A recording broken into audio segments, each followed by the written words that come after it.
जय श्री कृष्णा। राधे राधे। नमस्ते दोस्तों, मैं श्वेता स्वागत करती हूँ आप सभी का आपके अपने चैनल कथा और भक्ति में। सभी को फुलेरा दूज की हार्दिक शुभकामनाएं। आज आप इस वीडियो में जानेंगे फुलेरा दूज का व्रत कैसे रखा जाता है और इस दिन का क्या महत्व है और इसकी पौराणिक कथा। तो वीडियो शुरू करते हैं। सभी बोलो राधे राधे। फुलेरा दूज का दिन श्री कृष्ण और राधा रानी के दिव्य प्रेम का प्रतीक है। मान्यता है कि वैवाह में आ रही बाधाओं को दूर करने और दाम्पत्य जीवन को सुखमय बनाने के लिए फुलेरा दूज का विशेष महत्व होता है। फागुन माह के शुक्ल पक्ष की द्वितीया तिथि को फुलेरा दूज का पर्व मनाया जाता है। इस अवसर पर श्री कृष्ण राधा रानी को सुंदर फूलों से सजाया जाता है और उन्हें फूलों के झूलों पर बिठाकर भक्त श्रद्धा भाव से उनकी पूजा अर्चना करते हैं। इस साल फुलेरा दूज 1 मार्च को मनाई जा रही है, जो कि आज है शनिवार को। धार्मिक मान्यताओं के अनुसार इस दिन श्री राधा कृष्ण की आराधना करना अत्यंत शुभ फलदायी होता है। साथ ही इस दिन व्रत रखना और व्रत कथा सुनने से भी भगवान की विशेष कृपा प्राप्त होती है और आपके वैवाहिक जीवन में अगर कोई भी अनबन है तो वह दूर होती है। प्रेम संबंधों में कोई भी अनबन है तो वह दूर होती है और आपका जो वैवाहिक जीवन है, प्रेम संबंध है, रिश्तों में मिठास आती है। भगवान श्री कृष्ण और राधा रानी आपके जीवन को प्रेम से भर देते हैं। तो चलिए आप इस फुलेरा दूज की व्रत कथा को शुरू करते हैं।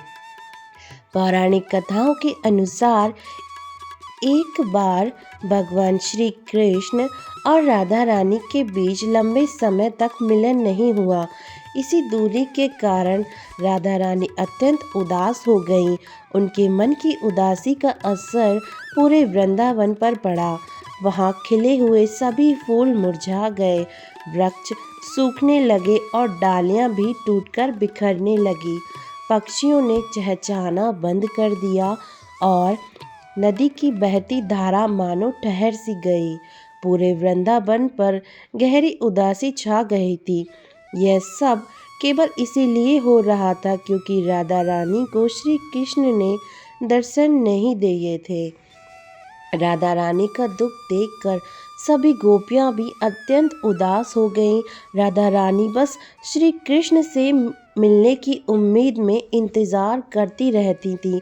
उन्होंने खाना पीना छोड़ दिया था। जब भगवान श्री कृष्ण ने वृंदावन में फैली इस गहरी उदासी को देखा तो उन्हें एहसास हुआ कि इसका कारण राधा रानी का दुख है। राधा रानी श्री कृष्ण को पुकार रही थी और उनके विरह में अत्यंत उदास थी, जिससे पूरा वृंदावन सूना पड़ा था। यह स्थिति देखकर भगवान श्री कृष्ण तुरंत वृंदावन पहुँचे ताकि वे राधा रानी से मिल सकें। जैसे ही राधा रानी को कान्हा के आगमन का समाचार मिला, उनके चेहरे पर तुरंत मुस्कान खिल उठी। जैसे ही श्री कृष्ण वृंदावन पहुँचे, उसी क्षण सभी पेड़ पौधे फिर से हरे भरे हो गए। मुरझाए हुए फूल खिल उठे और पक्षियों ने मधुर स्वर में चहचहाना शुरू कर दिया। गोपियाँ भी आनंद से झूम उठी। जब भगवान श्री कृष्ण ने राधा रानी से मिलन किया तो राधा रानी जी की खुशी का ठिकाना ना रहा।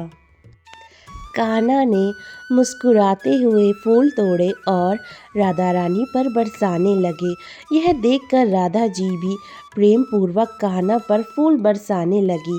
धीरे धीरे सभी ग्वाले और गोपियाँ भी इस आनंद में शामिल हो गए और एक दूसरे पर फूल फेंकने लगे। इस तरह से पूरे वृंदावन में हर्ष और उल्लास के साथ फूलों की होली खेली गई। जय श्री कृष्ण। राधे राधे। यह थी फुलेरा दोज की व्रत कथा। अब जानते हैं फुलेरा दोज का क्या महत्व है। शास्त्रों के अनुसार साल भर में आने वाले 5 स्वयं सिद्ध मुहूर्तों में से एक है फुलेरा दोज। इस दिन किसी भी शुभ कार्य के बिना पंचांग शुद्धि के संपन्न किया जा सकता है। ज्योतिष के अनुसार फुलेरा दोज विशेष रूप से विवाह संस्कार के लिए अत्यंत शुभ मानी गई है। इसे आम भाषा में अनसूज साया भी कहा जाता है। शास्त्रों के अनुसार इस दिन अगर वर वधू के नाम से कोई विशेष मुहूर्त ना भी निकला हो तो भी विवाह करना शुभ होता है। अगर किसी कारणवश ग्रह स्थिति के कारण विवाह का शुभ मुहूर्त नहीं बन पा रहा है तो फुलेरा दोज के दिन विवाह करना अत्यंत लाभकारी और मंगलमय माना जाता है। इस दिन किए गए सभी मांगलिक कार्य श्रेष्ठ और उत्तम फल देने वाले होते हैं।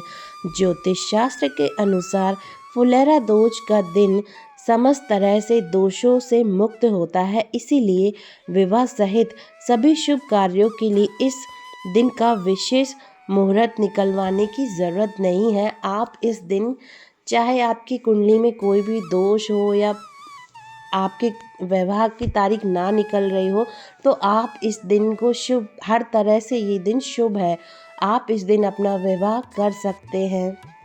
इस दिन में किसी विशेष मुहूर्त निकलवाने की भी ज़रूरत नहीं, क्योंकि ये दिन इतना ज़्यादा शुभ और पवित्र है।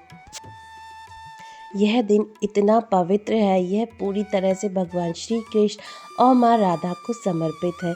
अगर आपके वैवाहिक जीवन में कोई कलह कलेश चल रहा है, पति पत्नी में बन नहीं रही है, कोई अनबन खटास आ गई है किसी भी कारणवश, तो आप इस दिन विशेष व्रत ज़रूर रखें और भगवान श्री कृष्ण माँ राधा रानी का फूलों से श्रृंगार करें और उनसे प्रार्थना करें। अगर प्रेम संबंधों में भी किसी भी तरह की कोई दिक्कत आप देख रहे हैं तो ये दिन आपके लिए है। आप इस दिन भगवान श्री कृष्ण माँ राधा रानी का दर्शन करें, उन्हें प्रेम से फूलों की माला चढ़ाएं और उनसे प्रार्थना करें कि वे आपके प्रेम वैवाहिक जीवन को अपनी कृपा और प्यार से भर दे और आप सभी तरीके से सुखी और प्रेम में रहें। धन्यवाद दोस्त। कथा सुनाकर जितनी खुशी हुई है, आशा है कि आपको कथा सुनकर भी उतनी ही खुशी हुई होगी। चैनल से जुड़े रहने के लिए आप सभी का बहुत बहुत धन्यवाद। कथा सुनने के लिए आप सभी का बहुत बहुत धन्यवाद।